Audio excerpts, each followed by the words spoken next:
Samantala, ang isang tao ba ay mautusang magbigay ng ebidensya o pahayag na maaaring ikasangkot niya sa isang krimen o anumang paglabag sa batas.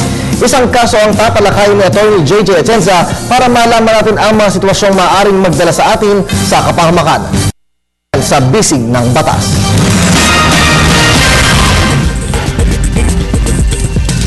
Si Dino ay tatakbong barangay captain sa kanilang lugar. Noong isang gabi, nagkaroon ng kaguluhan sa pagitan ng mga supporters ng magkaibang partido nang may magpaputok ng baril at nag-iwan ng isang sugatan sa isang supporter ng isang political party.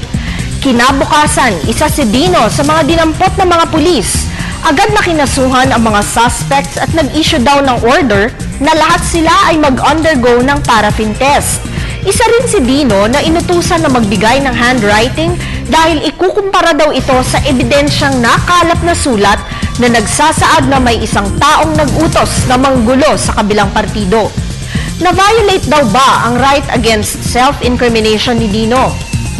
Nang si Dino ay pinag-undergo ng paraffin test, wala pong right against self-incrimination na na-violate. Subalit, nang siya ay utusan na magbigay ng sample ng kanyang sulat kamay o handwriting, dito na po papasok ang violation o paglabag ng kanyang right against self-incrimination. Sa Article 3, Section 17 ng ating konstitusyon, sinasabing walang tao na maaaring i-compel na maging witness laban sa sarili niyang interes. Ang probisyong ito ng konstitusyon ay nagbabawal sa compulsory testimonial incrimination. Ito man ay ginawa sa oral testimony o written means sapagkat ang pagsusulat ay gumagamit ng ating intellectual faculties. Ang purpose po ng pagsasabatas ng right against self-incrimination ay upang maiwasan ang pagpilit sa isang tao na makapagbigay ng ebidensya upang siya lamang ay makonvict. Mag-email lamang po kayo ng inyong katanungan sa ptv4newscenter@gmail.com.